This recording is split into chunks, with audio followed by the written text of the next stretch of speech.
अल्लाह मालिक अर्थात ईश्वर ही हमारे रक्षक हैं। मेरे सभी बच्चों, जब ईश्वर साथ देते हैं तो दुनिया में कुछ भी असंभव नहीं होता।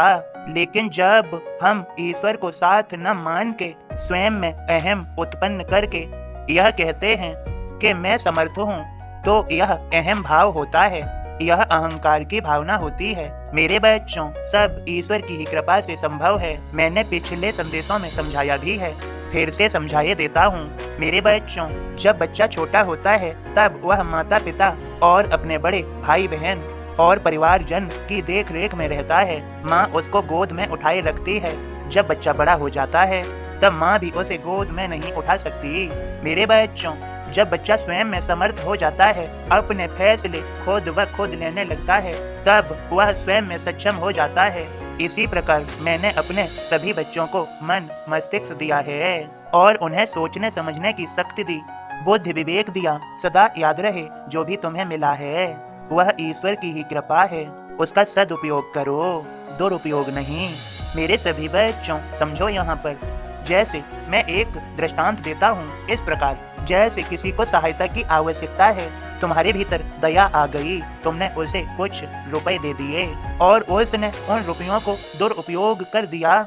जैसे उसने शराब पी ली या फिर जुआ खेल लिया, तो मेरे बच्चों, तुम्हें पता चलेगा तो दोबारा में तुम उसकी मदद नहीं करना चाहोगे। इसी प्रकार मैंने सभी को मन मस्तिष्क दिया, उसमें बुद्धि विवेक दिया, लेकिन उस बुद्धि विवेक का वे दुरुपयोग करते हैं तो दोबारा से मैं उन्हें वह बुद्धि विवेक नहीं देता।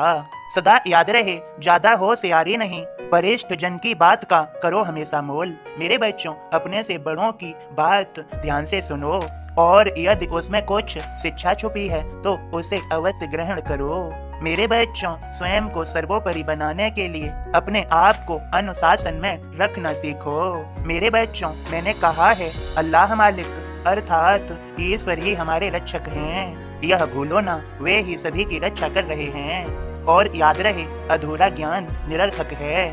कोई चाहे कितने भी उपाय कर ले, चाहे कितनी भी कोशिश कर ले, जब ईश्वर रक्षा करते हैं तो बाल बांका भी नहीं होता, अर्थात छोटी मोटी चोट खरोंच भी नहीं आ सकती। मेरे सभी बच्चों, मेरे ऐसे भक्त हैं जो अपने कर्म का फल भोगना चाहते रहते हैं।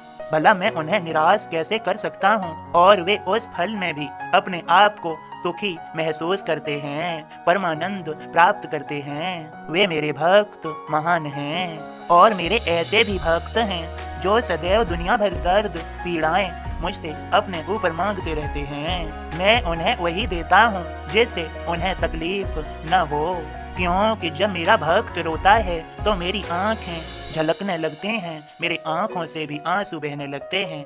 मुझसे मेरे भक्तों का दर्द देखा नहीं जाता, मैं उनके दर्द को स्वयं हर लेता हूँ। मेरे बच्चों, मैंने कहा था और फिर से कहता हूँ, मैं अपने भक्तों की खातिर किसी भी सीमा तक जा सकता हूँ, कुछ भी कर सकता हूँ। मैं उनका दास हूँ। मेरे सभी बच्चों, तो मेरे संदेश को सुन रहे हो, मेरा तुम सभी के लिए आशीर्वाद, और तुम निरंतर सुनते रहो, तुम पर कृपा हो ही जाएगी। और अब मेरे बोध को सुनो और समझो। ओम साईं राम बाबा का बोध इस प्रकार है। चित्त में साईं चिंतन, कानों से साईं चरित्र का श्रवण, मन में साईं का ध्यान और नेत्रों से साईं दर्शन, यही साईं भक्त का मुक्ति मार्ग है। इंद्रिय पांचों ही जिसकी भगवान में रम जाय, धन्य धन्य वह भक्त है भगवत भक्ति पाय। मधुर मधुर संगीत में हिरण मस्त हो जाय, कान मिले आनंद पर अपने प्राण गंवाय।